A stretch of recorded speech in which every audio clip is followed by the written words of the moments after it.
Hello everyone, welcome to today's tutorial on Excel Fundamentals for Data Analysis.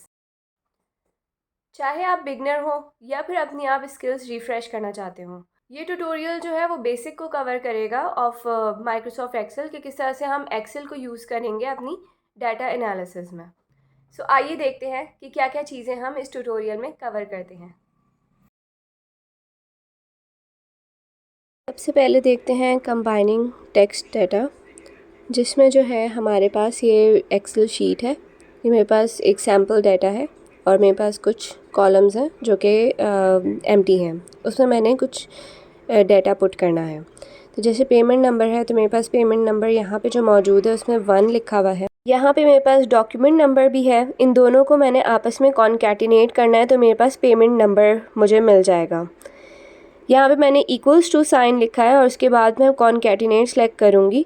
Concatenate भी लिखा हुआ है और एक कॉन्कैट भी है, दोनों मैं सेलेक्ट कर सकती हूँ यूजिंग द टैब बटन।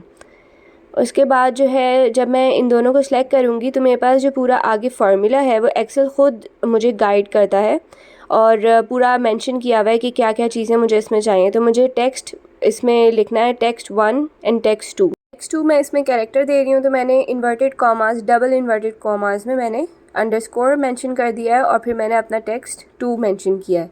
तो मेरे पास जो है ये पेमेंट नंबर कॉन्कैटिनेट होके आ गया।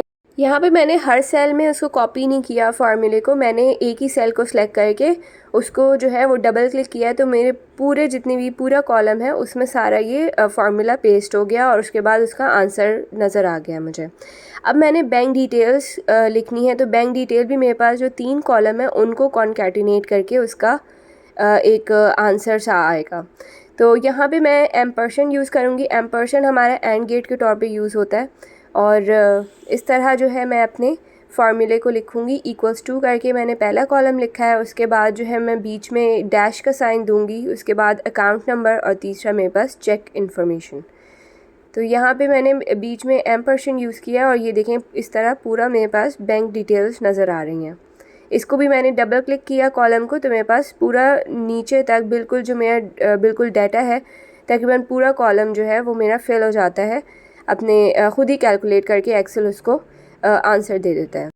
अब हम स्प्लिट टेक्स्ट फंक्शंस देखते हैं। तो यहाँ पे मेरे पास इनवॉइस मंथ मेरे पास एक कॉलम है जिसमें मेरे पास जो इनवॉइस्ड है उसका जो 3 कैरेक्टर्स हैं स्टार्ट के वो मेरे पास मंथ हैं। तो उनको मैंने एक्सट्रैक्ट करना है अपने कॉलम से और यहाँ पे पेस्ट करना है।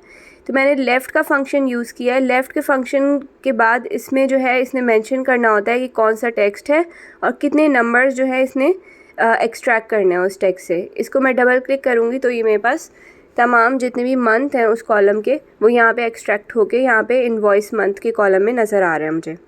अब मेरे पास नेक्स्ट कॉलम जो है पीओ नंबर है। पीओ नंबर में मेरे पास जो है कस्टमर पीओ में मेरे पास एक कंबाइन एक डाटा है जिसमें जो राइट साइड पे 6 डिजिट्स हैं 1 2 3 4 5 6, इनको मैंने पेस्ट करना है और यहाँ पे एक्सट्रैक्ट करके लेके आना है। तो मैंने राइट का फंक्शन यूज़ करना है। राइट के फंक्शन में भी टेक्स्ट मैंने देना है और जो है नंबर कितने कैरेक्टर्स जो है इसने एक्सट्रैक्ट करना है। तो यहाँ पे मैंने 6 मेंशन कर दिया और उसके बाद मैं डबल क्लिक करूँगी तो मेरे पास सारे जितने भी सेल्स हैं उनके अगेंस्ट वो पीओ नंबर इसने एक्सट्रैक्ट कर दिया। अब लोकेशन में अब मेरे पास जो है अभी मैं फ़िलहाल फ़र्स्ट कैरेक्टर लेके आती हूँ क्योंकि मेरे पास सिडनी और मेलबर्न है। सिडनी और मेलबर्न दोनों के कैरेक्टर्स डिफरेंट हैं। यहाँ पे मैं मिड का फंक्शन यूज़ कर रही हूँ। मिड के फंक्शन में मुझे स्टार्ट नंबर और नंबर ऑफ़ कैरेक्टर्स कितने चाहिए वो सारा मेंशन करना होता है। तो मेरे पास 3 कैरेक्टर्स के बाद जो है वो जो लोकेशन है वो स्टार्ट हो रही है, उसको मैंने मेंशन किया और फर्स्ट कैरेक्टर मैंने इसमें एक्सट्रैक्ट कर दिया है। अब लोकेशन मेरे पास 2 टाइप की है, एक सिडनी है और एक मेलबर्न है। दोनों में कैरेक्टर्स डिफरेंट हैं। तो मुझे जो है इसकी कैरेक्टर लिमिट मालूम करनी है। एक इस तरह का जेनेरिक फार्मूला क्रिएट करना है ताकि कोई भी अगर लोकेशन हो तो वो कैलकुलेट हो जाए। तो इसके लिए मैं फाइंड फंक्शन यूज़ करूँगी। फाइंड में पहले जो है फाइंड टेक्स्ट, मेरे पास जो है डैश का कैरेक्टर मुझे नज़र आ रहा है कि मेरे पास डैश कैरेक्टर जो है वो तमाम कस्टमर पीओ में कॉमन है। तो मैंने लिखा है कि वो फाइंड करे और फिर मैंने अपना टेक्स्ट दे दिया। उसके बाद इसने जो है डैश जहाँ पे आ रहा है उसकी लोकेशन मुझे बता दी है, उसकी जो है स्पेस जो जिस इंडेक्स पे आ रहा है उसका नंबर बता दिया, उसने रिटर्न कर दिया। तो मेरे पास 10 पे ये मेरे पास जो है ये डैश का कैरेक्टर आ रहा है। अब इसमें डैश जितने 10 है उससे मैंने माइनस करना है जितने भी एक्स्ट्रा कोई कैरेक्टर्स हैं उसमें जो हमारी इस लोकेशन को बता दें। इस लोकेशन के लिए जितने भी एक्स्ट्रा कैरेक्टर्स हैं उनको मैंने माइनस करना है। तो मैं -4 करूँगी तो मेरे पास 6 कैरेक्टर्स आ गए। अब -4 मैंने इसलिए किया है क्योंकि मुझे PO डैश और जो नेक्स्ट डैश है वो दोनों नहीं चाहिए, तो मैंने इसलिए -4 किया है। फिर मैं जो हूँ अगर मैं इसको अपने मिड के फार्मूले में जो मैंने फ़र्स्ट कैरेक्टर अभी मैंने रिट्रीव किया था इसकी जगह 1 की जगह मैं अपने फाइंड के फार्मूले को लिख देती हूँ। तो ये मुझे कैरेक्टर लिमिट के तौर पे मैं अपना इसको शो कर रही हूँ कि मैं कैरेक्टर जो है 6 तक कैरेक्टर उठाना चाह रही हूँ। तो यहाँ पे फाइंड जो है इसको उठा के कॉपी पेस्ट करके मैंने इसके अगेंस्ट 1 की रिप्लेस में मैंने ये पूरा लिख दिया है। और याद रहे कि जो लास्ट ब्रैकेट है हमारा वो ब्लैक होना चाहिए, वो हमारा मेन ब्रैकेट होता है। तो यहाँ पे जो है लास्ट ब्रैकेट इज़ ब्लैक ना, इसका मतलब है कि कंप्लीट मेरे पास फार्मूला हो गया। कोई ब्रैकेट भी मिसिंग नहीं है, कुछ भी नहीं है। अगर रेड ब्रैकेट आ रहा है तो इसका मतलब है कि कोई ब्रैकेट बीच में मिस हो रहा है। इसको जब मैं एंटर करती हूँ तो मेरे पास जो है सिर्फ 6 कैरेक्टर्स ये उठाएगा और 6 कैरेक्टर्स में ये इसने सिडनी उठा लिया है। अब इसी तरह ये एक जेनेरिक फार्मूला, तो अगर मैं जो हूँ इसको ड्रैग करूँ और डबल क्लिक करूँ तो मेरे पास जो है इसने मेलबर्न उठा लिया है और नेक्स्ट जो है सिडनी और मेलबर्न दोनों इस कॉलम में इसने पेस्ट कर दिए हैं। तो ये एक जेनेरिक सा फार्मूला मेरे पास बन गया है फाइंड के फंक्शन से। एक और फंक्शन है लेंथ फंक्शन, जिसके थ्रू भी मैं इसको कैरेक्टर्स की लिमिट मालूम करके मैं जो हूँ वो सिडनी और मेलबर्न इसकी लोकेशन निकाल सकती हूँ। तो जो है लेंथ के फंक्शन में मैंने जो है लेंथ का फंक्शन रिटर्न करता है total length of the string. जब मैं इसमें अप्लाई करूँगी कस्टमर PO में तो इसने मुझे पूरी लेंथ बता दी है मेरे कैरेक्टर्स की। उसके बाद जो है मैं जो हूँ जितने भी एडिशनल कैरेक्टर्स हैं वो लेंथ के फंक्शन से मैं माइनस कर दूँगी। एडिशनल मेरे पास जो है 6 नंबर का PO नंबर है और 4 जो है कैरेक्टर्स वो एडिशनल हैं। उसके बाद मेरे पास सिडनी और मेलबर्न की लोकेशन आती है। तो यहाँ पे मैंने मिड के फंक्शन में लेंथ का फंक्शन यूज़ किया और माइनस में इसमें जो हूँ 10 कर दूँगी, तो मेरे पास जो है वो एग्जैक्ट ये मिड वैल्यू उठा लेगा।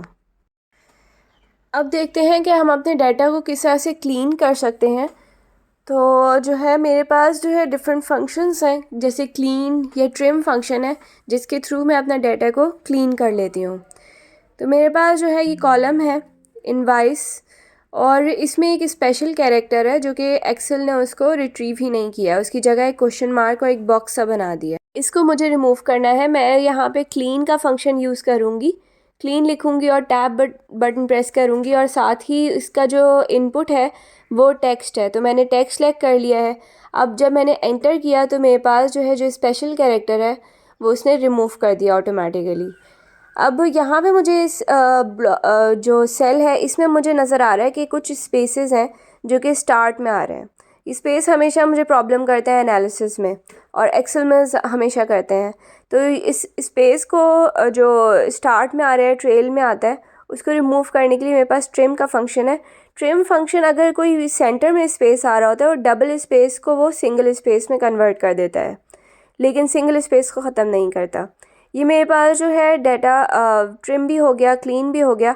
अब मुझे इसको अपर केस में अगर मुझे करना है ताकि सारे इसके कैरेक्टर्स अपर केस में हो जाए तो मैं अपर का फंक्शन यूज़ करूँगी, लोअर का फंक्शन यूज़ करूँगी फॉर लोअर केस लेटर्स अगर मुझे चाहिए, या अगर मुझे प्रॉपर केस लेटर चाहिए। फॉर एग्ज़ाम्पल मुझे फ़र्स्ट लेटर जो है वो अगर कैप्स में चाहिए तो जो है मैं प्रॉपर फंक्शन यूज़ करूँगी।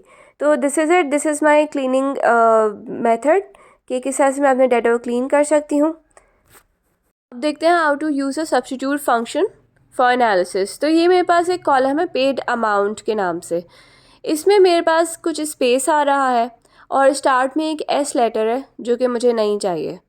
तो यहाँ पे जो है वो मैं सब्स्टिट्यूट करूँगी। सब्स्टिट्यूट जो है वो मेरा एक तो टेक्स्ट पहले मांग रहा होता है, उसके बाद जो है जो कैरेक्टर मैंने रिप्लेस करना है, तो first I will mention that character, और उसके बाद जिस कैरेक्टर से रिप्लेस करना है वो मैंने मेंशन करना होता है। यहाँ पे मैंने सिर्फ इन्वर्टेड कॉमास दिए हैं, इसका मतलब ये है कि मुझे एम्प्टी कैरेक्टर से इसे रिप्लेस करना है।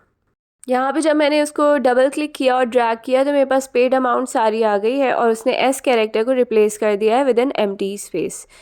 यहाँ पे अब मैं देख रही हूँ कि मेरे पास एक स्पेस भी है एस के बाद, तो मुझे ये स्पेस भी रिप्लेस करनी है। तो why not use another substitute function, और इसी को ही लेते हैं, इसी के ही अंदर मैंने सब्स्टिट्यूट फंक्शन को यूज़ करना है। तो जो मेरे पास जो पहला टेक्स्ट होगा सब्स्टिट्यूट का, वो वही टेक्स्ट होगा जो आफ्टर एस हटा के आया है। तो इसको मैंने रखा है। अब यहाँ पे देखें रेड ब्रैकेट हो रहा है, तो इसका मतलब है कि my brackets are not complete. Second, इसको मैंने जो पोजीशन है वो बतानी है, पोजीशन नहीं बतानी एक्चुअली, कैरेक्टर बताना है। तो मैंने जो है वो स्पेस जो है वो इसको देना है कि इसको रिप्लेस करना है। तो मैं मिड का फंक्शन यूज़ किया है। मिड में मैं वही जो पुराना अपना पेड अमाउंट का सेल है उसको सेलेक्ट करूँगी, और मैंने उसमें 2 की स्पेस पे जो फर्स्ट कैरेक्टर है उसको लेके आना है। तो यहाँ पे मेरे पास स्पेस का कैरेक्टर आ जाएगा, और कॉमा दे के मैंने उसी को ही मतलब एम्प्टी को मैंने लिखना है ताकि एम्प्टी से वो रिप्लेस हो जाए। अब यहाँ पे जब मैंने उसको ड्रैग किया तो मेरे पास जो है वो स्पेस भी हट गया है एम्प्टी से, और एस भी हट गया है। तो मेरा जो है ये डाटा तकरीबन क्लीन हो चुका है। सो दिस इज़ इट, मिलते हैं नेक्स्ट ट्यूटोरियल में।